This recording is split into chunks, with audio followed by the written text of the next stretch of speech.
Ku danna mana subscribe kana ku taba mana alamar ƙararrawa domin samun zafafan shirye-shiryenmu da zaran mun dora. Momu, menene a bakinka? Ungumi. Jamila na gudu, na ganki a firgice, me ke goyin? Yan damfara sun damfari ne. Sadiq Sani Sadiq, ka ce ta sami kenan. Ni ɗayan yara gomi na nake ji.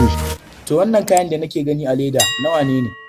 Da laki ne duk. Yanzu ba za ki gode mai ba, a dai ringa tsoron Allah. Na gode masoyina. Sani Sadiq, akwai wata mummuna asara da ka taɓa tafkawa ne? Wahi ban gaji asara ba ko ta sile. Mu dafa, menene tsarin kamfaninku? A kamfaninmu idan kika saka naira 20,000 sati guda zai zama 40,000. Momo, kana ganin shi zai yi barin zance ba za ka mai magana ba? Kama bakin kai shi. Yaushe, kuma kana ganin maganar da Almustafa ya faɗa gaskiya ne? Ƙarya kuke wallahi. Kawar Allah, to da ku a cikin maganar da Almustafa ya faɗa ko babu? Mu ba ruwanmu da wannan zancen. Ke fa kamar na ganki a gurin da Almustafa ya faɗi wannan magana. Ke kamun tonon asiri maho? Sarki mai Kanut, da kuɗi da budurwa wanne ka fi so? Duk sanda nake miki wallahi biki kai kuɗi ba. Za ka iya nuna mana alama? Ce yanzu akwai maƙudai a ƙasa kenan.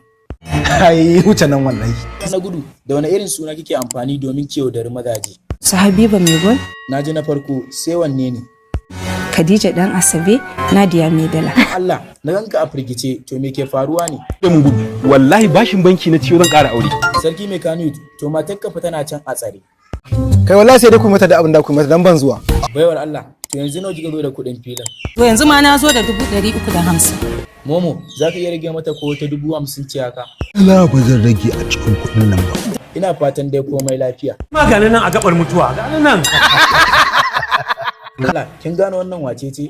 Ina kamar Halima. Me ke tsakaninku da ita? Ina har gida ta je ta kwashe min kaya kan fito ta gudu. Mun gode da kallon tashar Dan Musti TV.